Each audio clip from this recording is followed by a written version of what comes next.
Like learning to open your eyes underwater, Amy Cochrane mastered consciousness and sight during no clipping.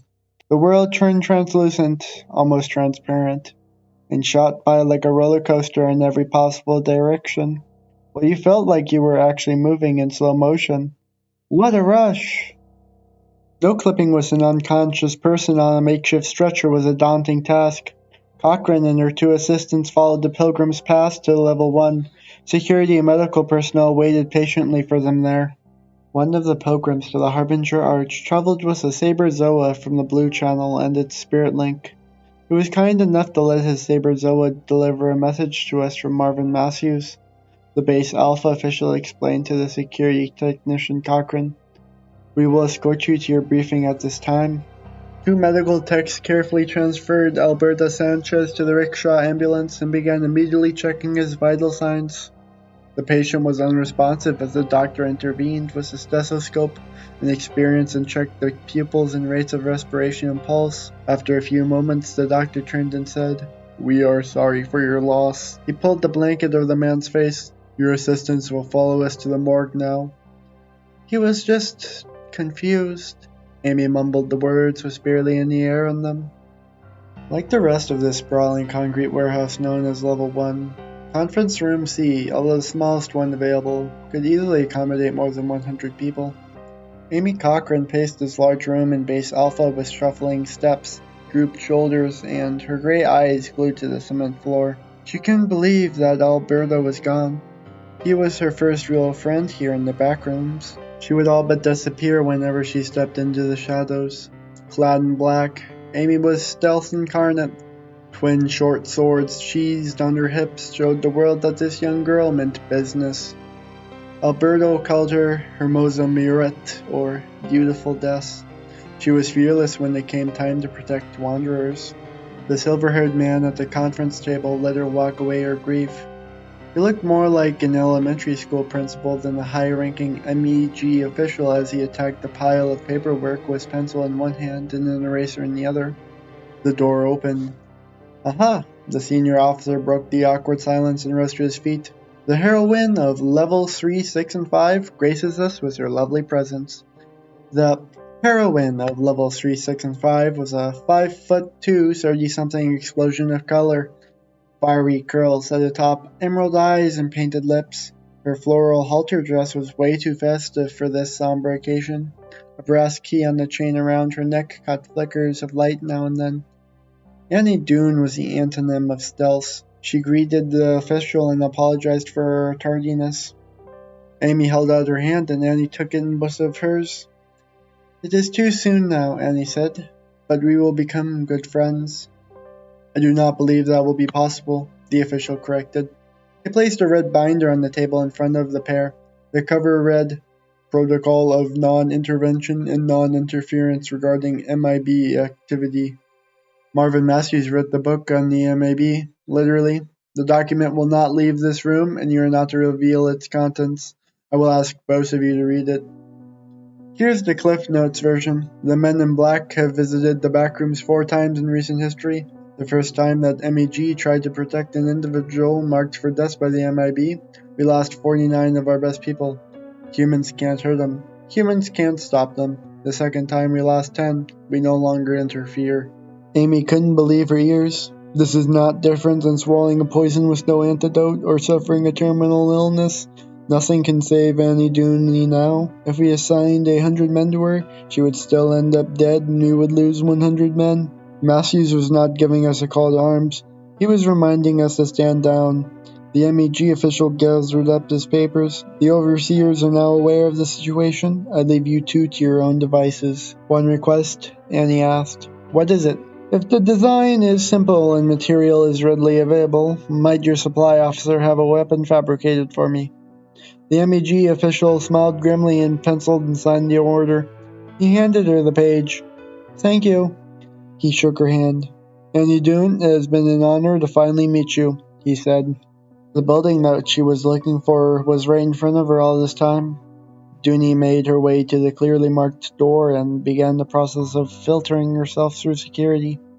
4 checkpoints and 2 conversations later, she found herself on the other side of the counter from the giant in charge. He looked 8 foot tall with shoulders 8 foot wide, and he had his back to her. He turned around and flashed her the kindest smile that she ever saw. He was over 6 foot tall and full of muscle. May I please help you? His soft voice was refined. I am leaving tomorrow morning and I need to have a metal weapon fabricated. Each square equals 1/4 of an inch. She placed the sketch and document signed by the official on the counter. The unicorn? The giant asked. When you hold it in your clenched fist, it looks sort of like a unicorn. The giant sighed and studied the design of the weapon and immediately recognized the signature on the document. Tomorrow? What type of metal? Iron. I need this weapon cut from the oldest cast iron you can find in the backrooms. Maybe an antique frying pan? Cast iron is too soft for knives, the giant explained. It is too brittle and won't hold an edge. That's okay. For my purposes, it must be cast iron. It only needs to possess the appearance of an edge. The giant sighed again. Now Tom over at Tom's Diner. He has a frying pan that he claims was cast when the dinosaurs ruled the backrooms. This is his prized possession. I happen to remember when he told me for the umpteenth time that the pan was cast in the front rooms in the year 18-something by Griswold Manufacturing. Will he part with it? The giant sighed a third time. I will do everything that I can and see you first thing tomorrow morning with whatever I can pull together. I promise. You once saved my little brother from the sightless seers. Destiny was a funny thing. Only one bed, Anna noted, running her hand across the bedding. It's clean and dry at least. They must have just changed it. She rummaged through her pack and charged into a nightshirt. Amy checked out the pillows. No mints on the pillows, the MEG security tech frowned. You'd think that they could have sprung for some candy for the heroine of level 3, 6, and 5. The comment stung a bit, but Annie let it past. Amy wondered about the brass key on a chain around Annie's neck. What's with the key? She asked. It goes to the front door of my house. Your house in the front rooms? Yeah. Hope was always a good thing. This was all chit-chat, and he felt the tension building in the room. Ask your question, Amy. Are you really psychic? 7, Annie replied, then added. Might have just been a lucky guess. I ask that the white light fill and surround us, cleansing our minds, bodies, and spirits. Protect us from all negativity, lower vibrational energy, or entities. I ask this according to the divine will, for the highest and greatest good, and so it is. Annie called forth the divine light of protection. I don't see your white light, Amy admitted. Do not be afraid, Annie whispered.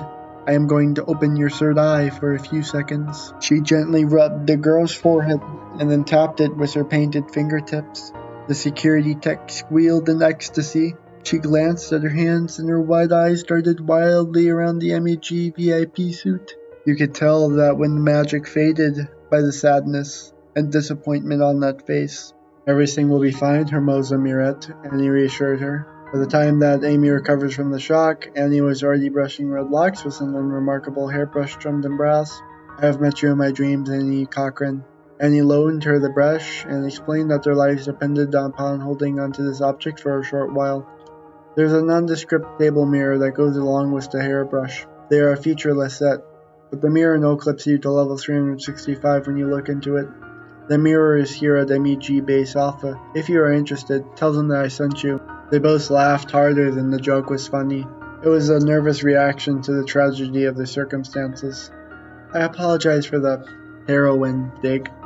Forget it, let's try to sleep. Tomorrow will be a busy day. When Amy Cochran made a silent gesture with her index finger placed vertically in front of her lips, Annie Toon stopped fiddling with the small pan of water on their portable cook stove. It was too early for polite company this morning. Nobody here slept well last night. The approaching footsteps on the concrete floor of level 1 stopped several feet away from the locked door to their MEG VIP sleeping quarters. Careful listening hinted that the intruder was removing heavy boots. Amy assumed a combat stance, with short swords at the ready. Light knocking startled them both. What do you want? Amy growled. I am delivering a unicorn, as promised, came a refined male whisper from the other side of the steel door. You ordered a unicorn? Amy asked Annie. I did, Annie answered. She unlocked the door and invited their guest inside. Amy was taken aback by the size of the fellow carrying his boots. I am Gunther, he told Amy.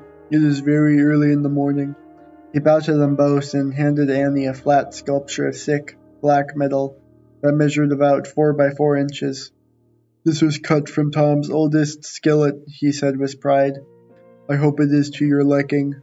Annie slipped the sculpture between her middle and ring fingers and made a fist. The points of the iron knuckles looked like unicorn ears and a horn with a little imagination.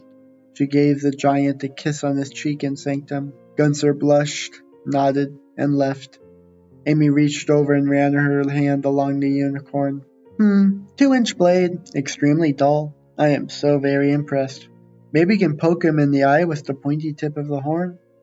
Annie ignored the sarcasm and removed a small pan of boiling water. She poured half a cup into the metal mug and added 2 pinches of white powder from an apothecary jar and stirred the mixture.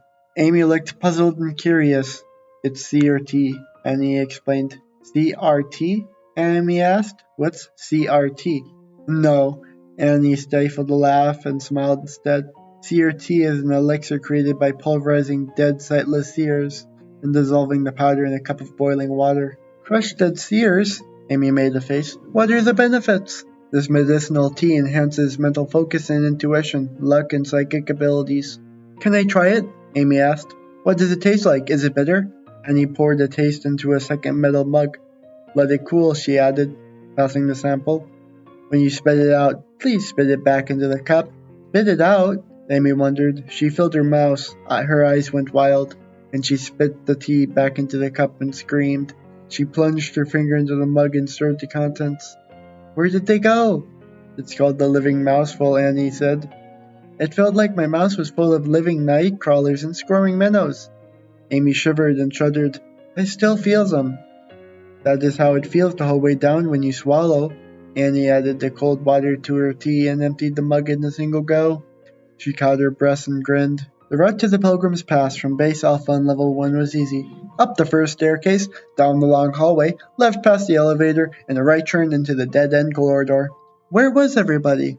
The section should be bustling with MAG personnel. They were, technically, still in the Base Alpha. Amy saw him first. The black man stood tall and stretched thin, like an anorexic cadaver dressed for his funeral. The malignant tumor on his space-time continuum blocked the only local route to the Pilgrim's Pass. Amy grabbed Annie's hand, and the pair made for the north exit from Base Alpha. She was looking for holes in a certain wall there. They'd found the right hallway, and both poked their heads inside one hole after the other. The duo hit the pay dirt and entered Level 19.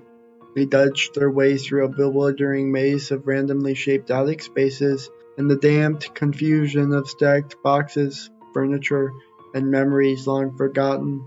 The enticing fireplace-like orange glow filtered through the floorboards, attempting to instill a sense of comfort and tranquility.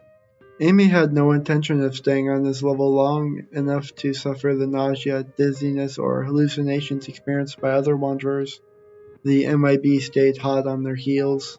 A tight squeeze, like some claustrophobic version of Twister, opened up into a large, empty area. Amy let fly with some heat of her own. The salvo of fire salt crystals erupted into sparks upon impact. That one was for Alberto. This one's for me, Amy added insult to injury and hurled the second volley of fire gems and guaranteed demolition. The MIB did everything a creature of flame should do. Flesh blistered and blackened, hideous screams sang slow to a macabre dance as it staggered and closing burned. Then he laughed. The man in black taunted and promised to cuddle them in a hellish embrace. He drew closer, wrapped in flames. They ran for their lives. Their pursuer extinguished himself somewhere along the way. Finally exhausted, the pursued fell to their hands and knees and struggled for every breath.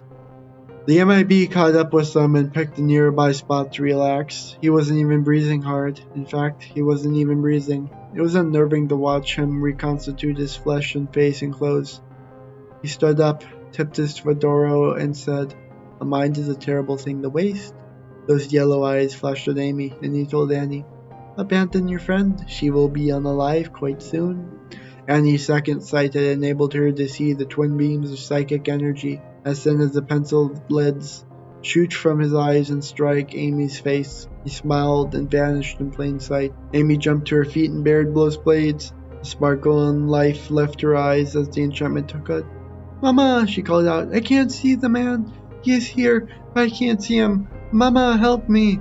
There were no words to describe that soul-wrenching scream that followed. Annie said softly, "You have tangles. Let me get the hairbrush from your back and brush your pretty hair." "Tangles?" Amy whispered. Annie retrieved the brush and showed it to the girl.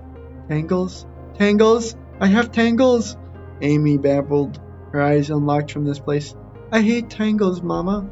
"You certainly do have tangles." Annie worked around those swords at the ready and calmly stroked and gently brushed Amy's hair. The girl's body stiffened like the torsion spring of a mousetrap.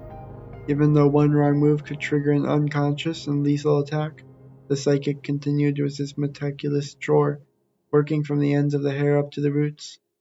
"I have tangles like Alberto?" Amy asked. "Exactly like Alberto," Annie answered in a quiet voice. "Your tangles are on the inside." "Will I die?" Amy interrupted. "Like Alberto?" "No, you only have 2 tangles left. They are stubborn, but I will have them undone in a few moments."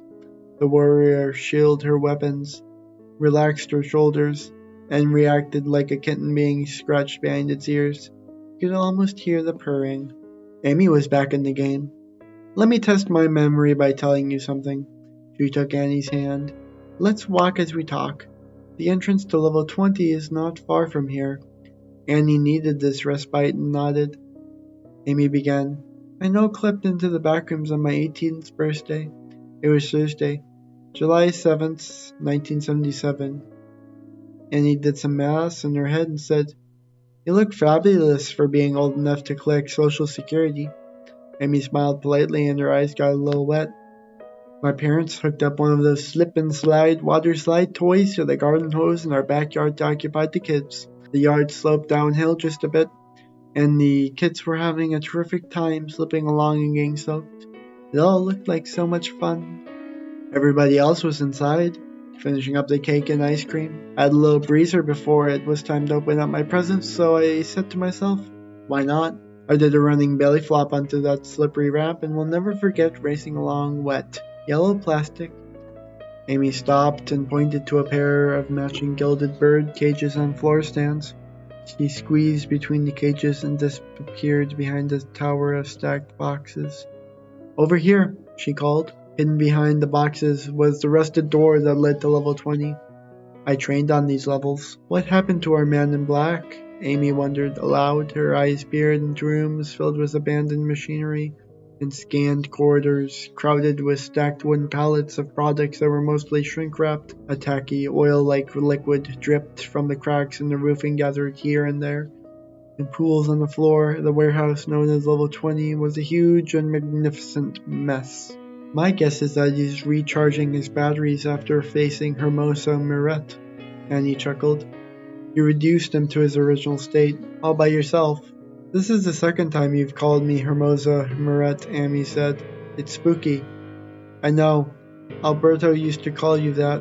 I think it fits you." "How does that hairbrush work?" Amy changed the subject. "The sightless seerers on level 35 use metaphysical weapons to accelerate the process of poisoning the physical, mental, and emotional well-being of their victims," Annie explained.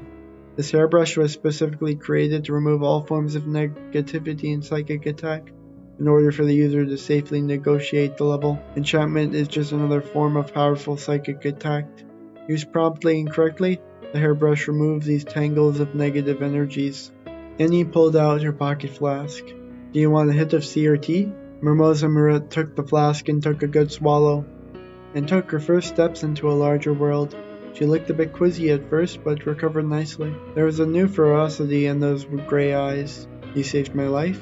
"Thank you." "You are welcome," Annie said. "What's the plan?" I remember that there was supposedly an empty floor nearby with the Pilgrim's Class stone sculpture just sitting in the middle of the floor, talking with visitors to the Harbinger Ark. I often recorded their journeys to level 710 in a notebook and cross-referenced the data. For what seemed like hours, they walked these corridors, backtracked and retraced their steps. Compared to their surroundings was the testimony of those who walked this path. They found a rare hallway devoid of clutter and hoped that it would lead to the equally empty room. It ended in a tiny dead end. They turned around and found the man in black. They were trapped, and yet the psychic saw something that filled her heart with hope. I asked that white light fill and surround us, cleansing our minds, bodies, and spirits, protect us from all negativity, lower vibrational energy, or entities. I asked this according to the dying wail for the highest and greatest good, and so it is. And he called forth the divine light of protection. Holy light filled her conscious thought and blinded her mind's eye with psychic energy. She could feel the darkness trying to penetrate the light and make her vulnerable again. Amy, she called, take the hairbrush from your backpack and put the pack back on. Annie locked her gaze on the man in black. Amused, the man in black waited patiently for his kill. He looked pleased. I am holding this hairbrush, Amy declared. Study the brush, memorize it, fill your mind with only that brush and do not look at anything or anyone else. Follow my instructions. Annie reached out with her right hand and increased the psychic barrier. She refused to allow her secret to be known. Dark shadows began to appear on her white wall of mental concentration. The man in black was more powerful than any human. If this being knew her next move, it could be their undoing. Remember when I told you that hairbrush was part of a magical pair? The man in black's focus moved to the hairbrush, and those dark spots on her mental barricade vanished. Her distraction worked. Annie could feel that confused, dark mind searching for answers. She took Amy's hand with her left and tightened her grip. Amy responded in kind. The image of the ring drawing itself on the wall next to them created a new step in the pilgrim's path. Someone, or something, was definitely on their side, helping them. Annie's right hand pressed hard against a pictograph that she kept hidden from her conscious thoughts.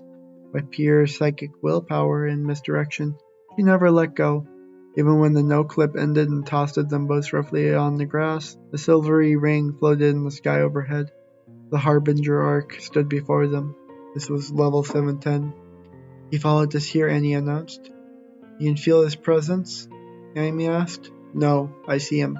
He is standing behind you.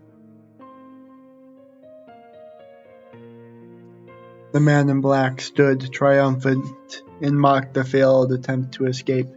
He was clothed in the flesh of a human and wore eyes that did not see and a mouth that could not speak. That was the camouflage for the locals. His vision required no visible sight. Human beings, none the wiser, connected his moving lips with that telepathic voice, convincing themselves that they were hearing a sound. This ends here, he added. You end here. Amy Cochran, crap, walked out of immediate harm's way, jumped to her feet and twirled twin swords in a single smooth motion, like a ballerina with blades. Annie Doon assumed a lotus position in the grass and saw the end of the conflict in her mind. We won't win this fight that way, she cautioned. Please stand down, Hermos Emiret. You will not win any fight, the man in black corrected. You were wrong, the psychic told her assassin. I have seen your fate, it isn't. So you can hide your thoughts from me, the man in black interrupted. Little consolation when you lie dead and think no more thoughts. We're not the only ones you have to fight, Annie said, and then she was gone. The man in black looked up and snarled at the ring in the sky. About that escape, you better hurry, Amy said, keeping her guard up. My friend in the ring might send Annie somewhere safe. He flashed his yellow eyes at the girl, growled when the enchantment had no effect, and no-clipped into the ring. Having studied the MEG archives regarding the Harbinger Arc and ring found on level 710, Annie Doon knew exactly where she was. The infamous guest book rested on the writing table under the north window of the ring. Amy, she called. Amy! Other than the writing desk and the window, a gently curving empty hallway extended in both directions. She told the one in the ring, You, protect her, please. How wonderfully human. A voice seemed to whisper in her ear. Unlike sound, telepathy offered no clues to direction and distance, spending your last moments filled with concern over your fellow vermin. The man in black strolled into view. There was no use running. The one in the ring let the assassin get close to Annie before horizontal bars materialized and turned the hallway into a silver cage. "Woe is me," the man in black gasped in a frightened voice. Then he grinned and stepped right through the bars like smoke. He looked directly at the wall opposite of the north window and said, "These materials have no effect on me. You know that. What are you up to?" There was no answer. The assassin snapped off a 6-foot section of the bar like it was a dead twig. "Hollow and brittle," he declared. "Someone is getting feeble." Annie felt the man in black search a wall in his mind. "Can you imagine that weakling here? An immortal like myself endures this appearance as an act of penance, squandering his existence by playing with humans in this baleful place, he asked Annie. "You? Immortal?" she asked. "We cannot die," came the answer, "but we can be killed.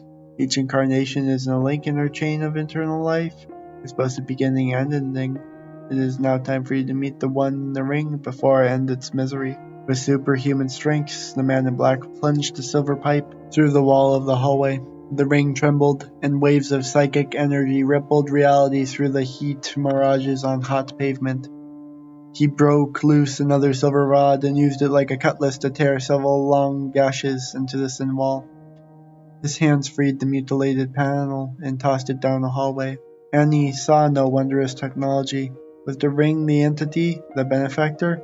What she did see was a silver tube, roughly 2 feet in diameter, just floating there, at her shoulder height, with no apparatus to support it.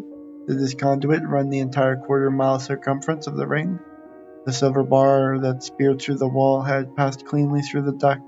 The man in black, next to the 2 vertical cuts in the tube, joined by 1 long horizontal laceration, his cutlass splintered and stuttered from strain. He dropped it and ripped the pipeline wide open with one great effort. "Behold," the man in black announced, like some barker in a carnival sideshow, "I present to you your benefactor, the true friend of humanity, the great white worm, the mighty maggot." It was true. The one in the ring was indeed a giant maggot. Another truth became clear. The one in the ring found itself pinned in place by the silver bar, trapped and helpless. It could neither advance nor retreat. "Killing this would be a lot easier if I could find its tiny core," the assassin admitted. He snapped a third bar loose and stabbed the creature over and over, sending it into a wriggling convulsion. Very difficult. "Stop!" Annie screamed. Her right hand fumbled in her pocket and lashed out before any thought of doing so became conscious. The flat sculpture of thick black metal that she held between her middle and ring fingers opened a deep, diagonal canyon across the man in black. She called this weapon the unicorn because the points looked like unicorn ears, and the horn when it was clenched in her fist. The man in black did not bleed because he had no blood, no internal organs. His eyes rolled about like marbles in a bucket, and his lips no longer synchronized with that telepathic voice. He now resembled a badly dubbed foreign film. "What have you done?" he sputtered, his lips lagging behind. "Cold iron," Annie explained. "The historical weapon of choice against supernatural and interdimensional beings, according to legend and lore. Annie surrendered to an all-powerful wave of unconditional love from the worm. She closed her eyes and opened them to discover her right arm buried deep inside the benefactor, while purple fluid spurted from its wound. When she jerked her arm free, it was stained from fingertips to elbow. The weapon was lost somewhere inside the maggot. "I'm sorry," she apologized in tears. "I don't know what's happening." "You hit the core," the man in black exclaimed. "He is dying, but you will die first." Dozens of barbed spears of cold iron, like exaggerated porcupine quills, shot down from the ceiling and up from the floor in an explosion of overkill, impaling every part of the MIB. The worm had somewhere replicated the iron from the sample embedded within it, and created the ending that was meant to be, the sacrifice that was one's destiny all along. The benefactor no-clipped Annie to the ground, while the assassin began a cacophony of telepathic screams. She hit the darkness running, blindly zigzagging between panic-stricken pilgrims and frantic MEG personnel. There was no fighting this compulsion. She was guided by forces beyond her control. The sunlight poured from the Harbinger arc, and she could see her house from here. the duration of evening twilight, or interval between sunset and dawn. The front rooms was determined by the rotation of the Earth, the latitude, and season of the year. Usually took a good hour or two for it to become dark. Level 710 was a different place. Day turned into night here in a matter of moments. Amy Cochrane welcomed this darkness. From the moment the night arrived, the last thing her enemies would ever see was the glint of her blade. She also welcomed the approaching Marvin Matthews, chief of MEG Station Harbinger, and some darkness disappeared. To preserve his own night vision, Matthews carried his oil lamp at waist height, lightening little more than his pass. "There you are," Matthews said. "Heard you were back. So I'm very sorry to hear about Sanchez. Alberto was one of our best." That was as far as the conversation got before the great catastrophe of Level 10 commenced. Before the screaming started, the current population of Level 20 so pilgrims and half a dozen MEG personnel poured out of their respective tents and shanties. Many held their hands over their ears in a futile attempt to muffle the inhuman, mind-piercing echoes in their minds. Amy Cochrane heard these telepathic screams earlier today on Level 19. This time there was no mocking laughter. "The man in black is in this ring," she told Matthews. "He's up there with Annie Doon." Natural sunlight beamed from the Harbinger Arc. It was a beautiful morning in the front rooms. The shaft of daylight emanating from the portal illuminated the narrow path across the circle of barren ground. Annie Doon led the charge home as the scene began to flicker and fade. Not one person in this crowd seemed quick enough to make it in time. It all happened so fast. A freak gust of wind lifted the psychic off her feet and carried her safely through the portal. Fire engulfed the arc in standing stones, and the rocks burned like logs soaked in gasoline. Even lacking combustibles, the circle of bare earth erupted in a bonfire and drove the spectators back. The level heaved when the blaze collapsed into a sinkhole, and geysers of water extinguished the flames. The elements of air, fire, earth, and water had spoken. That left the screaming in the ring. No one present on night would ever forget the sight of the fiery ring in the sky burning itself into nothingness. The silence was deafening. Many day-night cycles later, Amy Cochrane greeted the dawn in her pink Hello Kitty nightgown and moccasins. She always found it amazing how the sky changed from day to night and back again without the benefit of the sun. What she missed most were the stars. No, what she missed most was the ring. The sky looked so empty. Mornings marked her ritual stroll to the outhouse. Level 710 was primitive, and that meant no electricity or running water. On the positive side, the level boosted a constant temperature of 70-something degrees, low humidity, and a soft breeze in the air. Even without the ring in Harbinger Arc, the level's spiritual interpretation persisted.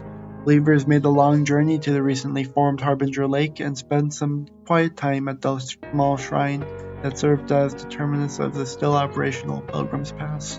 Wanderers were prevented from drowning in the circular lake's deep waters by a crude fence and regular security. The natural reservoir was one of the greatest supplies of pure spring water found in the Backrooms, with measurements confirming that its average depth was more than 200 feet. Wanderers could fill their canteens at a safe distance from the edge of the water, thanks to the cistern hand pump, and courteous sentries watched out for anyone abusing the privilege. Amy took her sweet time returning to the one-room cabin that she now called home. Today was her day off. She smiled as her fellow security technicians from Team Harbinger exchanged her pleasantries when the night shift greeted their daylight counterparts. The MEG presence had dramatically increased here lately for no apparent reason. There was loose talk about creating settlement and establishing a community. She spotted the couple waiting for her on her porch, and she picked up the pace, instantly recognizing the gray-haired scientist, but not the young woman. The stranger had remarkable hair that flowed in strands of black, dark gray, and sparkling silver. She appeared to be in her early 20s and not much taller than 5 feet. From her fingertips to her elbow, the right arm was covered in a deep purple stain. It was his eyes. Each orb spotted a frosted iris. On a globe of ice, she wore a crimson cloak that obscured her physique. Something about this newcomer almost scared Amy to death. "Not much frightened, Amy Cochrane." "You're up early, Dr. Reinhardt," Amy observed, then asked, "Who is your amazing companion?" "Hermosa Miret, that's a cute look for you," the stranger said in a very familiar voice. "Annie, what happened?" The psychic gave her a heartfelt hug and calmly suggested that they continue their conversation inside the cabin. Dr. Reinhardt shut his eyes and faced the wall while Amy quickly changed into black jeans and blouse. Matching swords completed the end symbol. "You can look now," Amy said. "I will boil some water for tea." "Not sea or tea," the scientist pleaded. "Herbal tea," Amy laughed. "With sweetener produced by entities on this level." Reinhardt made a face. "I saw the front rooms for the Harbinger art that night," Amy began. "Just before the wind swept you through the portal." Annie explained, "I had the option of hiding within my previous life or accepting my fate. The Backrooms is a liminal space, a threshold or a border, a transitional stage. When certain people no-clip here from the front rooms, it is not by accident. There are higher powers at work." "Higher powers?" Reinhardt asked. Amy poured 3 cups of herbal tea. "Some good," Annie answered. "Some not." The host added a pink fragment of sweetener to each cup. It dissolved instantly and completely. Reinhardt chanced to taste, and another, and then another. "The flora shall break through time and space, to bring one and all to this beautiful place," Annie said. "Pardon me?" Amy questioned. "I walked between worlds until I found these shimmering vines.